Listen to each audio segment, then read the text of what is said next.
Hey y'all, I'm back and I have more of your paranormal stories that I'm super nervous to read. I know I just read your Let's Not Meet stories, but like I said in my last video, I checked the subreddit and there was so much. So I picked out some paranormal ones too. We are going to hop right into this because I have to read this story now. It says my possession story. Hi, I apologize in advance for how long my story is. I've wanted to share it for a long time and it's something I think the world would want to hear. All my life, my parents have told me I was strange. From a young age, I would speak to people who weren't visible to everyone else. Recently, I graduated high school in 2023, congrats, and began college in the fall. Since about 7 years ago, I was experiencing paranormal activity in my home. It wasn't anything serious, just a few bangs here and some strange noises there. About a year and a half ago, my mom left my dad. There was heavy negativity and stress, and well, the activity got worse. I'm talking things moving, loud bangs, mocks of the Trinity, etc. I personally was experiencing nightmares, screaming and talking in my sleep, being yanked out of bed, scratches, and more. I sought out help because it got so bad. The presence in my home had all household members in the hospital. My dad had an infection and couldn't get rid of it for months. My brother got in 2 very bad car accidents weeks apart, and I personally got in a wreck, hallucinating on the road while driving. My hair was being pulled to distract me even when I was alone in the car. I had very bad dreams my whole life, waking up screaming every night. Some dreams were reoccurring and significant to what happened to me, almost like foreshadowing and prediction. Once, I looked down my hallway and usually you could see the dartboard at the end that me and my brother played with, but this night I couldn't see it. Something was blocking my view. Once my vision focused, I could tell it was a tall black figure standing at the end of my hallway watching me as I was in the kitchen. When I yelled hello, it receded into my room like it had been sucked with a vacuum. This thing was from floor to ceiling in my house. I had seen it once before standing over my brother in his sleep. Originally, my mom had been speaking with a psychic who wanted to help, and she asked to speak to me because she feared my life was in danger. Upon speaking with her, she shared some personal stories of how her sister was possessed in front of her, how she witnessed an exorcism of her sister, and many events about that story had no explanation other than the supernatural. To the point, the demon in charge of her sister conjured up a hallucination that multiple people witnessed at the same time. A truck and the family standing on the side of the road when they really were at home waiting for the priest. This happened to attempt to distract the priest and his helpers from going to their house.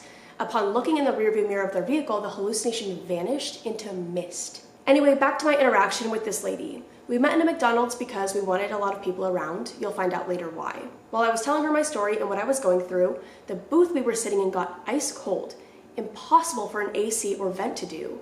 She told me to stop speaking because the force attached to me loved being talked about and it was gaining energy and attention. She feared for me to even drive after speaking with her because of the rise the entity got out of me talking about my experiences. You know, when I told you guys, I started reading this and I had to stop because I was like, I need my full reaction on camera. This is insane. I drove home and everything went good until that night. I was sleeping alone in my room and at 3 a.m. I was woken up. This was usual, happened every night multiple times. Well, my father was also awake, said he couldn't sleep, something was bothering him. I turned on a rerun of some football and tried to go back to sleep. Maybe 30 seconds later, my TV cut off and wouldn't come back on. As I'm trying to fix the TV, my radio on my clock started playing and the numbers on the clock began to change. I was freaked out and then my door began to close. Luckily, I had dropped a bra earlier that day in the walkway. It kept my door from closing on me and gave me enough time to get out. When I got out, it slammed behind me and locked. I ran to my father and he walked me to my room. He used a screwdriver to unlock the door and opened my door. We went inside and my light was on. After this, nothing more happened. I'm not sure why, as this was a clear attempt to attack me. A few weeks passed without any activity. Then one night I was outside with my boyfriend in my dad's taxidermy shop, still connected to the house. He turned the garage into a shop. We were out there listening to music and sitting in the chairs, just chilling. I started to feel off. I couldn't describe it, but I was scared. Then, my throat started to feel like somebody was strangling me. I looked at my boyfriend and told him I couldn't breathe and I felt lightheaded. He told me to go outside and get some air. I went outside and felt instantly better. I went back inside the shop afterwards and the feeling hit me again, yet this time it was more aggressive. I had literal red marks on my neck as I was leaning against the wall about to pass out. I managed to walk out of the shop again and as soon as I stepped out, I passed out. Hit the concrete of my driveway and my boyfriend panicked. He went inside to get my dad, and I woke up maybe 30 seconds later on the ground. I prayed to myself at this point because I had basically just gotten choked out by a ghost. This was my breaking point. I had sought out help before, but this time I needed more answers. I reached out to some distant family members and was referred to a nice couple in my area. This couple devoted their life to helping people with demonic attachments. At this point, I went and did a consultation. It wasn't in a church, it was in their home. They began talking a few things out with me, trying to understand my background and my childhood. When speaking about this, they uncovered a few things. For example, I have an ancestry of Freemasonry, Native Americans, and the KKK, which aren't the little groups you think they are. Well, obviously. These groups are deep in devil worship and demonic sacrifices. I learned that there were actually close members of my family actively involved in the Freemasonry. Is that how you say that? I'm so sorry if I'm saying that wrong. I also learned that I have a demon attached to, and it has been there my whole life, hiding and waiting until I became vulnerable. This demon had been cursed onto me from someone, challenged to attach and attack me. Could have been family or strangers.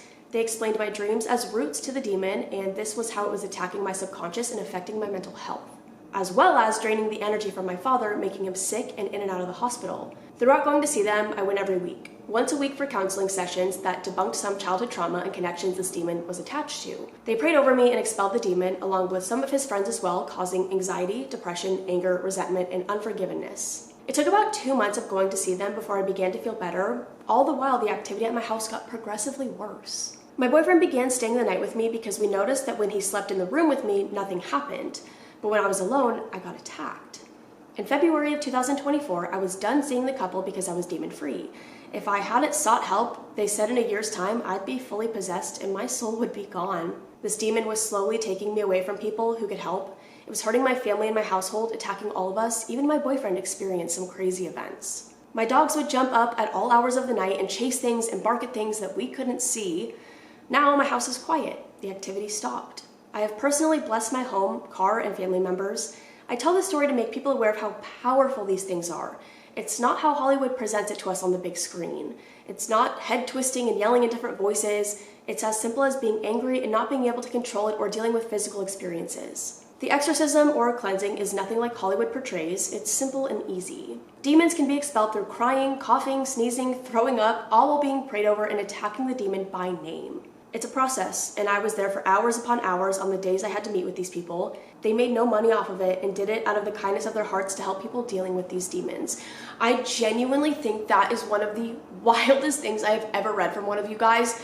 That is absolutely terrifying, the entire thing. And dear God, I am so happy that it is over for you. I just actually can't even imagine dealing with that. And then actually somebody commented, and I'm curious too, they said, how is your mental health healing journey going after these extremely traumatic events? So sorry you had to go through this, especially because it was other people's faults, not your own. I agree. And I'm actually really curious too, because obviously you were dealing with a lot of mental health stuff throughout this because of the demons. But after dealing with all of that, I guess, like, how do you cope with, do you know what I'm asking? I don't know. I'm really bad at, like, asking those things. I don't know. I just hope that you're doing okay, and I hope things are so much better, and I hope you're so happy because you deserve that. This next story says severe sleep paralysis and vivid night terrors, and it says trigger warning mentions of PA. I don't know if that means physical abuse. I guess if it means something else and things get really bad, I won't read those parts, I never do. But when we get to them, after I read over it, I'll let you know if it's something other than physical abuse, but I think that's what that means. Hey Courtney, I've been watching your videos for a few years now, or at least what feels like a few years, and got inspired to share my story.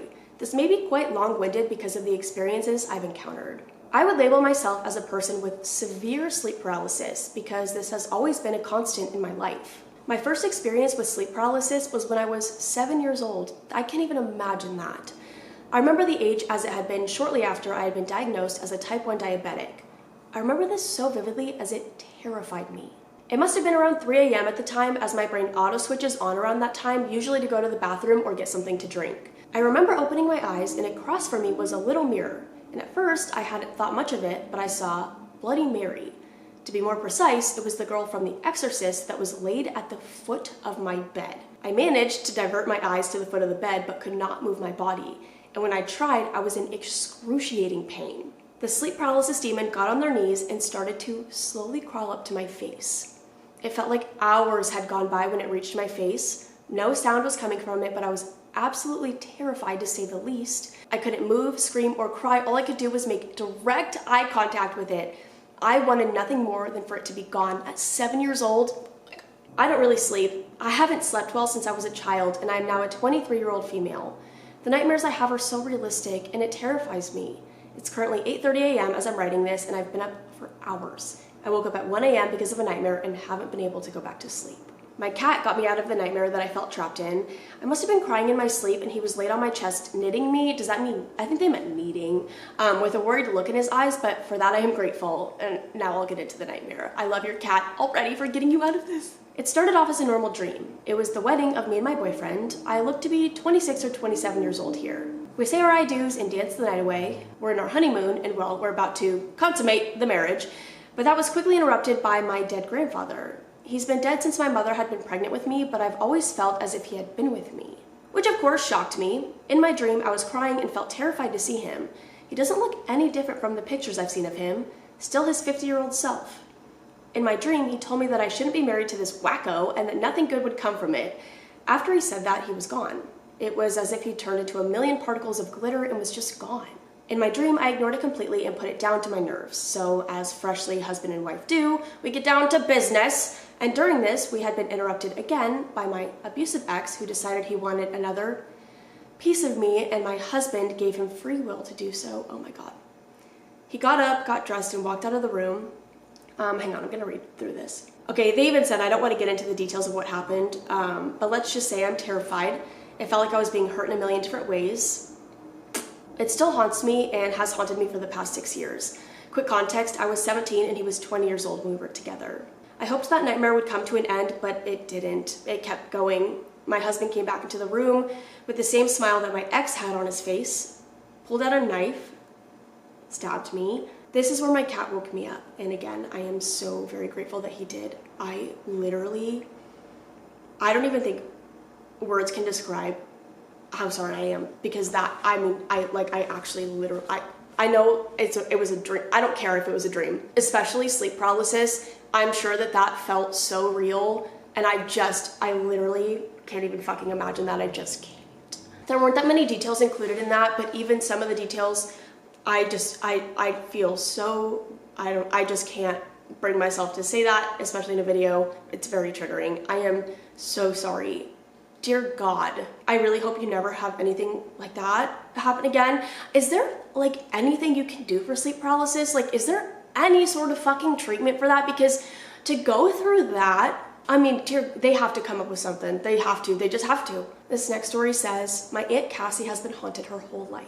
This one also has mentions of SA. I have not in other paranormal traumas, but I have not fully read this one. So again, if it gets bad, I will not be reading those parts. I don't like to read those details. Hey Courtney, this isn't my story, but my aunt's. Her name is Cassie. So anyways, it started out when she was a child. She lived in a large house on a property that looks like it came out of one of Mike Flanagan's shows on Netflix. She said it was a large estate and her mom and grandma and herself lived there. She had many creepy stories in this house, and she documented it all in a notebook when she got older. She let me borrow the notebook a while back because I'm into paranormal things, so here are a few of the experiences she had. Wait, fuck, I think I did read this part. Okay, I'm just warning you. This is where the trigger warning is. When she was super young, think 7 to 8, her mom had a boyfriend who was in the occult. She said that one night she went into her mother's room because she had a nightmare and she was trying to get her mom to wake up. She looked over and the boyfriend was staring at her, eyes wide open, and they were solid black. She freaked out and ran back to bed. I'm not gonna read that part.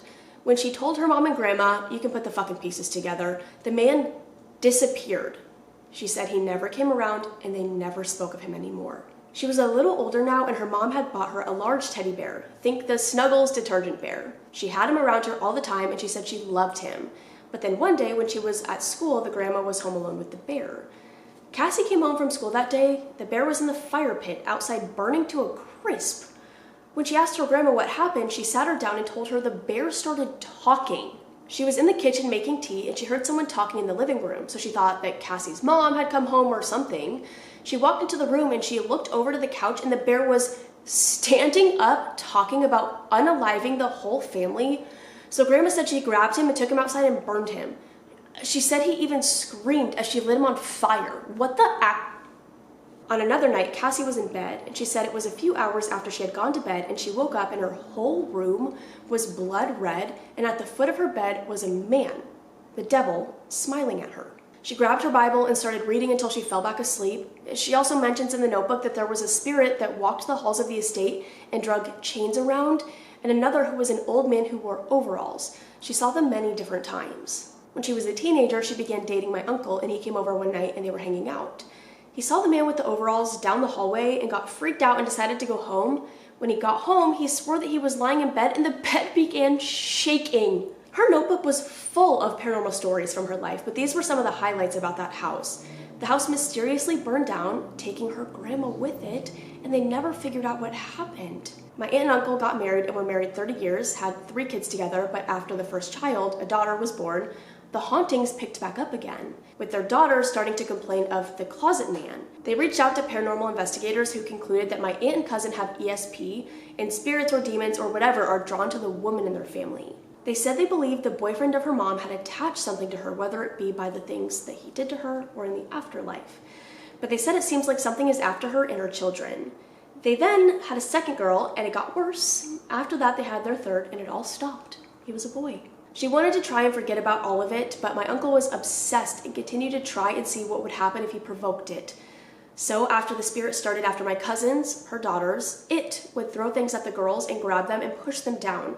Finally, Cassie had enough and divorced my uncle, and when paranormal stuff happens to her now, she just pretends it doesn't. These are all like so just like absolutely terrifying, and I don't know. I have one more and I don't want to read it. This is the last one, and it's really short, and I don't think it's as bad as the other ones. Like, it's gonna be scary, but bad. You know what I mean by bad. This says shapeshifter. One night when I was around 9 to 10, I woke up to my mom standing in my doorway. I sit up and say, "Oh my gosh, Mom, you scared me," as she faded away. I thought I was just imagining it, but my cat was sleeping with me and was looking in the same place that I was. I kind of started to get scared. I back up in the corner of my bed and my heart's racing. Somehow I fall back asleep. This happens 2 more times. The second time I wake up around 4. I saw my mom pacing in my room once again. I was kind of out of it, just woke up. I say, "Mom, go away, I'm sleeping." She once again fades away. I heard a kicking sound of a water bottle on my floor as she was pacing. I get up in the morning and I see a water bottle.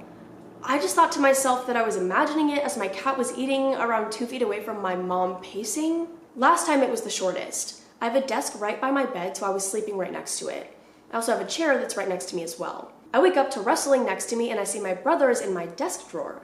I say, "Dude, go, I'm sleeping. It's way too early to be up." Once again, fades away. This time my cat was by me again, but he was just sleeping. I didn't fall asleep after that. This all happened in the span of 3 weeks, about once a week. I could have been imagining it as I was 9 to 10, but we never know. No, honestly, like, I don't know. Wow, okay, yeah, those were really bad. I literally don't know. I don't even know what to say. When I pick out these stories, I don't read through the entire thing. I typically read the beginning and I'll kind of skim the middle a little bit and maybe a little bit of the end, but I try not to give anything like big away. I just like to make sure that they're going to be like, I don't know, like a good story. I was not expecting that. And I did not mean to pick out so many like stories that have such insane trigger warnings. And I really did not mean to do that. But that's all I have for now.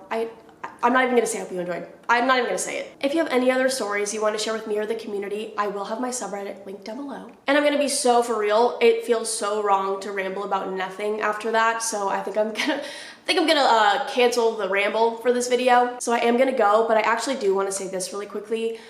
There's a part of me that feels so, I don't want to say honored because that feels like a weird way to say that, but the fact that you guys feel so comfortable to share these things with me and to share them with the community, I don't know, there's a part of that like we've created such a comfortable space for people to share these things, and I don't know, there's something about that I don't know, there's like no good way to say that because it's not a good thing. Well, you know what I mean. Obviously, I don't want you guys to have to share these things with me. I wish that these things never happened to you, but there is a part of me that is glad that you feel comfortable enough with me to share these things with me and everyone in this community. I love you all so much. Again, I'm gonna go. I will see you in the next one. Bye.